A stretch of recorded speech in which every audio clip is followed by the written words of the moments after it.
Now, what you need to understand is you and I, human beings, it makes common sense. Google is a bot. It's an algorithm, right? It doesn't know Tom Cruise from Tom Hanks, okay? But it comes, Google visits the URL. This is the number one, what I call the number one ranking factor, or the number one place Google comes to get an idea of what the website is about is the domain URL. Because most likely, if it's tomcruise.com, Google's getting an idea, okay, it's something about tomcruise.com. Now, if there is a website called www.tomthecat.com, what do you think this website is about? Anybody? And I know I'm starting basic, it might sound stupid, but bear with me here. Okay, what do you think this website is about? tomthecat.com. Cartoons, cat, absolutely, cat information, right? Now, if I have a website that says tommy.com, can this website be something about Tommy? Yes, most likely, but we don't know what Tommy is. Tommy could be a cat. Tommy could be a human being. Exactly, Omer says it's anything. Tommy could be a company name. Tommy could be my pet dog. It doesn't matter, right? So Google is a bot. The number one ranking factor is keyword in the URL. Why? Because once you buy a domain name, you cannot later change this. If you want to change this, you have to buy a brand new domain again. Does that make sense? Right? Now, so we don't know what this website is about. So Google is a bot. It's visiting, it reads this, it crawls this. That's the term in Google, right? It crawls this. It's something about Tommy, right? Now, the title tag for this website is Tom the Cat in Australia, right? So now it's about Tom the Cat in Australia. Now it's starting to make more sense, right? H1, H2, all about, let's just say, Australia, and there's a cat about Australia. So now it makes sense all about that. Omer says EMDs are king. Yes, we'll come to that, right? So where I'm going with this is, if you have a rank and rent website you're putting out, okay, you can put up an exact match domain. So you can, if you want to rank this keyword, if you buy a domain that says www.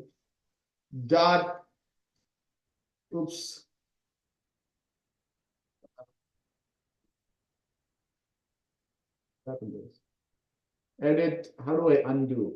Okay, concrete contractors.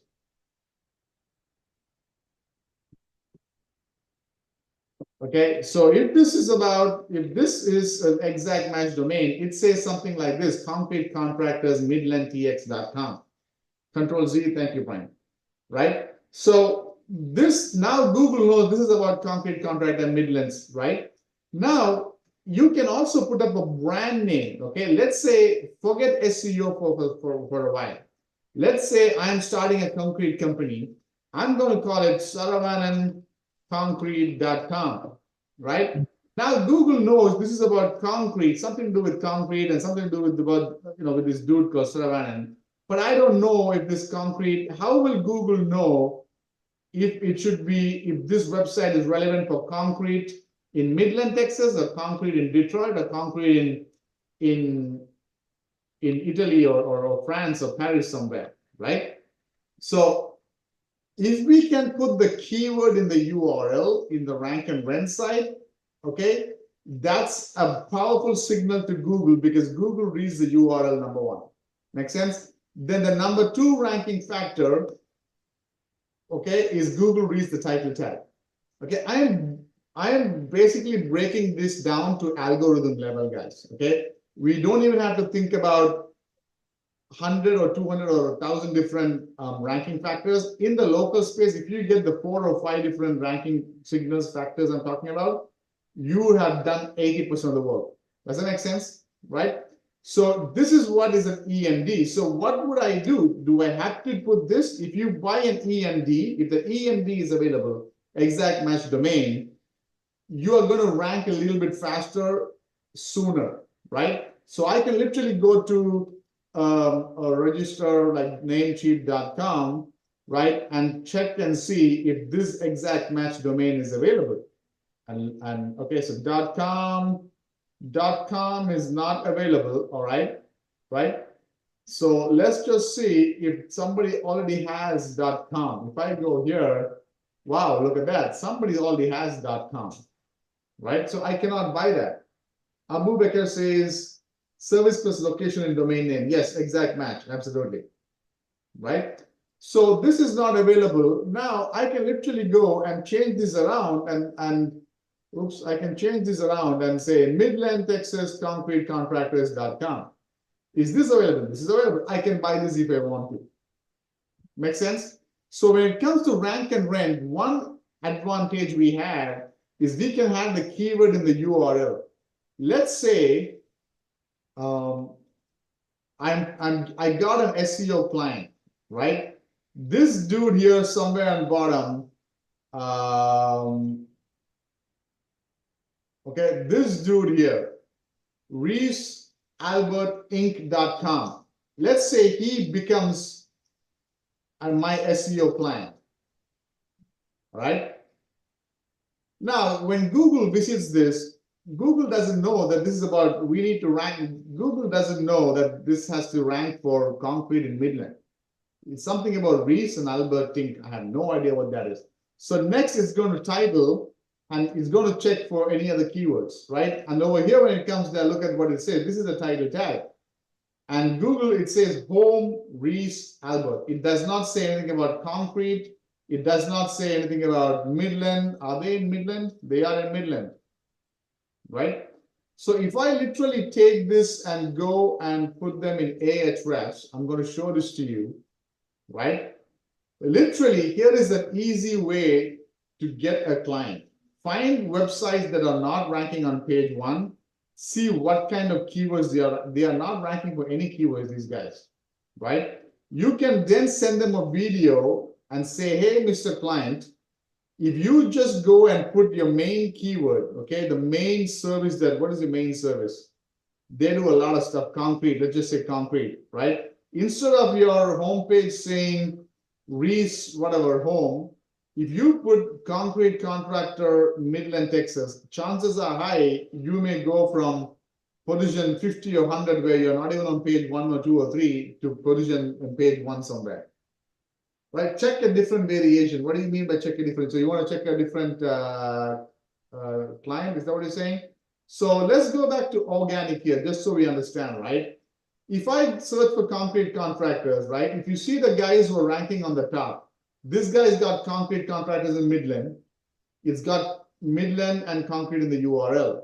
Okay, you see that they all have somewhere in the URL or in the title, they have concrete and Midland. Right? When I come down to page 2, okay, let's pick up these guys, okay? This guy does not have, this guy has concrete, but no Midland in the URL, but he's got it in the title over here. Look at this guy here. He's a Facebook page. Look at this guy here. They may have different variations, different levels of optimization in their on page, right? So let's say this guy here, he looks like a decent guy, but he's got concrete contractor here, he's got concrete of Midland here, but he's not on page 1. Why is that? There are other factors. But most of the time, let's take a different example, right? Let's just go, let's say plumbing, Chicago, right? This is very, very competitive, okay? Chances are high the top guys will have some variation of Chicago and plumber in the title tag in the URL, right? But if you keep going down, you may find somebody that may not have that, right? This guy, he does not have Chicago here. He has it in the title. Keep going, like you can literally go down to page 3, 4, 5 somewhere, like this guy here, okay, good plumbing, and say, Mr. Good Plumbing, right? I can get you from page 3 to page 201 just by changing this from residential and commercial to just changing it to plumbing Chicago. Am I making sense or am I confusing you guys? What about something like, okay, so we'll get to that in a page, right? So where I'm going right now is, okay, you want to keep this in mind. if you can put your keyword in the URL, that's the number one thing you can do to let Google know what your website is about. So Google is a bot. It's not like a human being who's going to read everything. It's a bot. It's an algorithm. It's a program. Okay, it's just programmed to see what's the keyword. Okay, and that means I need to. This is one more vote, right? Okay, saying, okay, I need to rank for concrete contractor in Midland. Okay, and this is one of the biggest votes, this Google, you can give Google, right? Then comes to title, and the title also has this concrete contractor Midland, Texas, right? Then that's another vote, right? End of the day, it's going to tally up all the votes, and it's going to say, okay, this guy's got optimized in every single ranking factor. We want to get it to the top. Does that make sense? Okay, then would be H1, H2, okay, and content. These would be the number 3 signals. So number 1 is keyword in the URL. Number 2, keyword in the title tag. Number 3, keywords in H1, H3. Now, just because you have the keyword in the URL and the title tag, and because I'm saying that, you don't want to just put the exact keyword. You can mix it up a little. In the title and the URL, you want to see how you can get your main keyword as much as possible. Once you have that, you don't have to copy the exact keyword and put this over here in H1. You can, it's prime real estate. You can now go and say variations, best concrete companies, right? So now you're telling Google it's also about concrete company. Flip it around. Anthony says, what if a business does not have a keyword in the URL? So if it does not have a keyword in the URL like this dude here, then we can't do anything with keyword in the URL, but everything else we need to optimize. Title tag, H1, H2, H3, content. Make sense? Right? Number 4 ranking factor would be the backlinks, and specifically the anchor text of the backlinks. And we'll cover that when we come to off-page optimization. Okay? So write this down, what I'm talking to you right now, what I'm going to say. What you put on your website determines what to rank for. Okay, so it basically tells Google what to rank your website for. What you put outside your website, and by that I mean backlinks, okay, tells Google how high to rank you for that specific keyword. Okay,